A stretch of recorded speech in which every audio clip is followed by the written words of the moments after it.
Okay, so the vertex is the highest point because this graph is a frown. That highest point would be right here. So what's the order pair for that point? What's the x and y value for that point? 3 and 3. Good job. Now, do you think this is a maximum or a minimum? Maximum because it's upside down. It's a frown. So this would be a max. And the axis of symmetry is always x equals, and it's whatever this number is right here. So it will be x equals 3. Now let's talk about the range because we haven't had to do that yet. So this is a frown. So if you look over here, whenever it's a frown, you have a less than symbol. So it would be y is less than or equal to. And this number here, this is what you use for the range, which just so happens to be 3 also. All right, remember I do collect bell work tomorrow. So make sure you have your bell work dated and just have your answers down.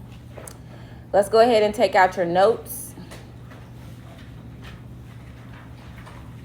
and go to page 4 in your note packet.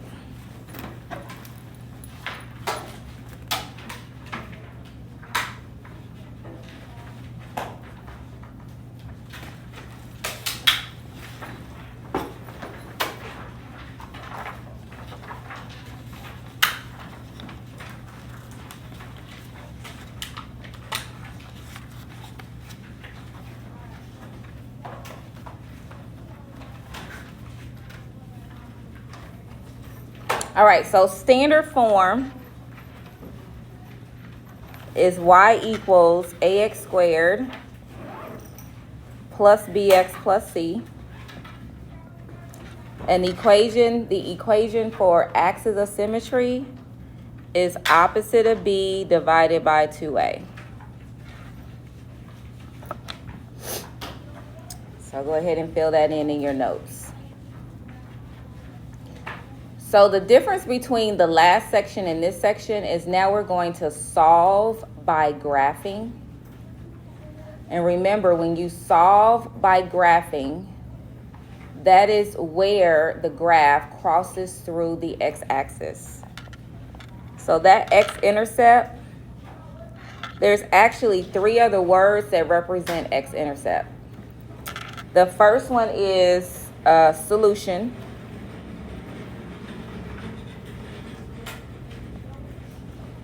The second one is 0.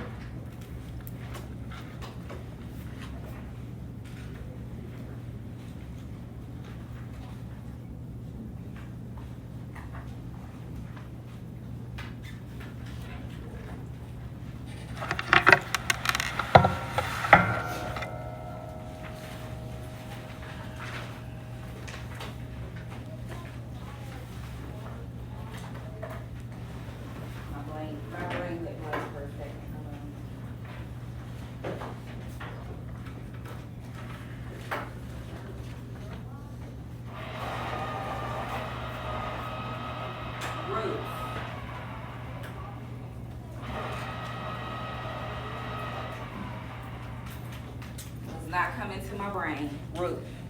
So all of these mean the exact same thing. So on the test, it could say, what is the x-intercept? It could ask you for the solution, the 0, or the root, but they all mean the same thing. It is where the graph crosses through the x-axis.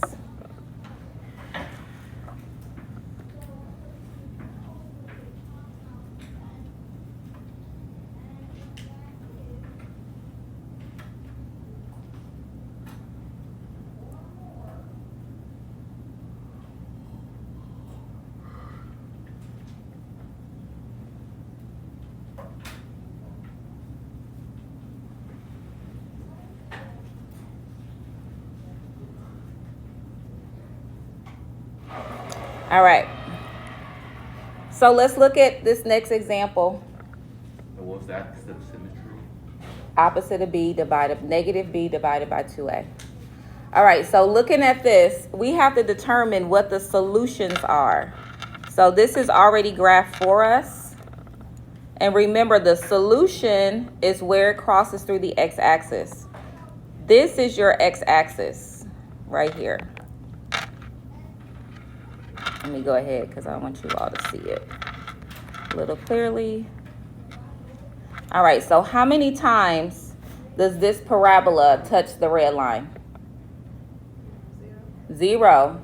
Does everybody agree that this parabola never touches the red line? So that means that this has no solution. It has no x-intercept. It has no solution. This second parabola, let me zoom in. It touches the x-axis one time right here. Go ahead and put a point right here. What does x equal at that point? So this 0, 1, 2, 3. So your x-intercept is at 3. And your solution is also 3.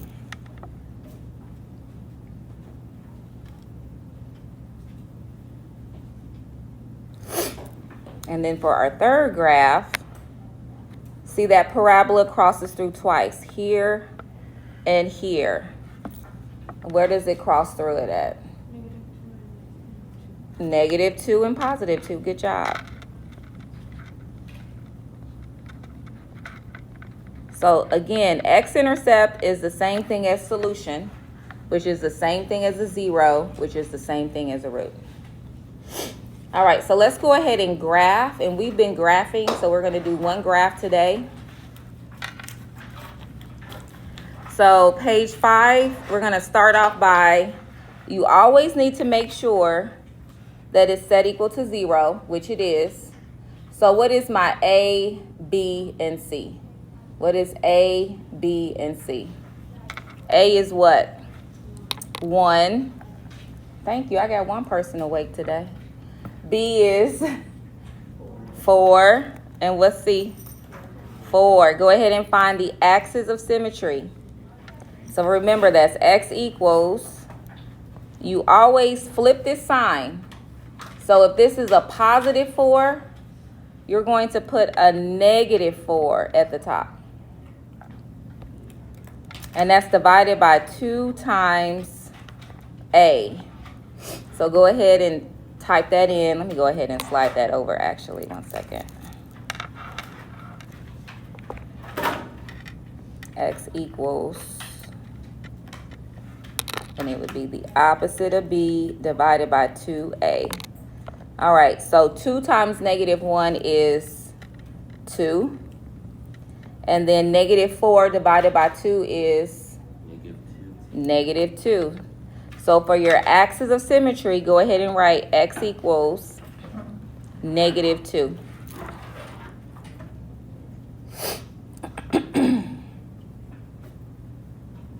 All right, so I'm going to put that -2 in the center of my table right here. I'm going to pass back your homework, but one of the biggest mistakes I saw where you were using the wrong number. So this is -2. Everybody look here. So I need to pick the 2 numbers on the left side and the 2 numbers on the right side. Okay, so that would be -3, -4, -1, and 0. So let's go ahead and fill that in.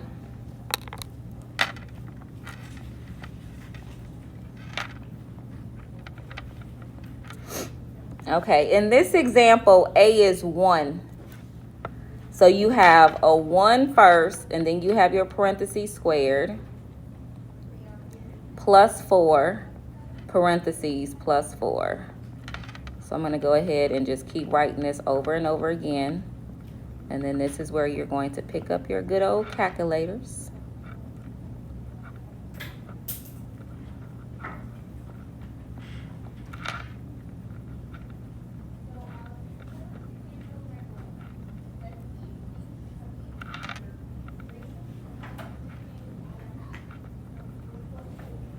And start typing this in your calculator.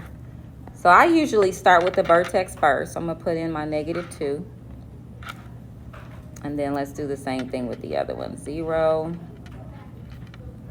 All right, so go ahead, pick up your calculators and get those 5 numbers. And remember, you'll know if it's right because whatever you get here, you should get here. And whatever you get here, you should get here. So go ahead, take a few minutes and fill in those 5 numbers.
That looks right to me. I did, because they could work out something different. So it should be 4 times -4. You didn't put the 4 in front of that parentheses. See, there should be a 4 right here. Yeah, so yeah, you're just like, it should be a 4. You're leaving a 4 out.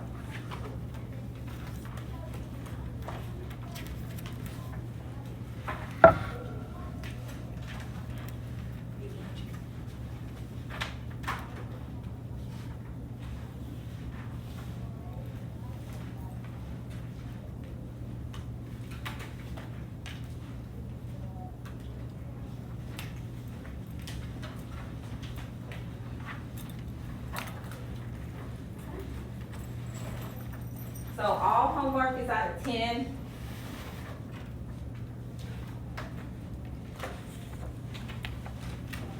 And I'm gonna actually, because you only have one mistake, I'm gonna change your score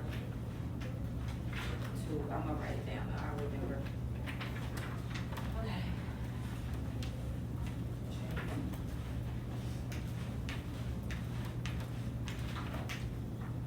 Shade.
Okay, what did you all get for the first one? This is my first class of the day, so I don't know the answer.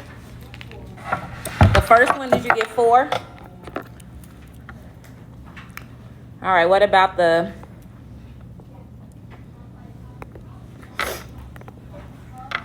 the second one. What'd you get? +1. Anybody else get +1? Raise your hand if you got +1. And then for your vertex, what'd you get? 0? Okay. And then did you get a 1 and a 4 again? All right, let's go ahead and graph it. So 0, 4.